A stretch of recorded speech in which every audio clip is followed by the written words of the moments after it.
Kapres, dito na ako sa laot. Grabe ang ulan.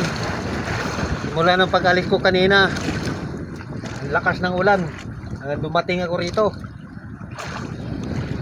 Ngayon lang tumigil. Alas 10 na pasado. Alas 11 na. Yung nahuli ko, 2 piraso pa lang. Ito, pangatlo pa lang ito.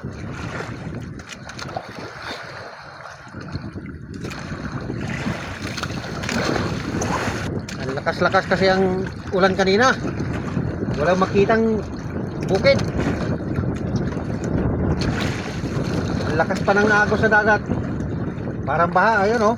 Doon yung panagat ko sa malayo, lumutang.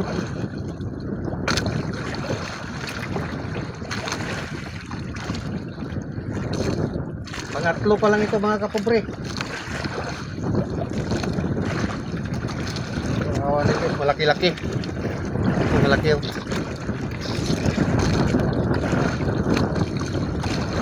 Alas 11 na. Tatlo pa lang yung nahuli ko.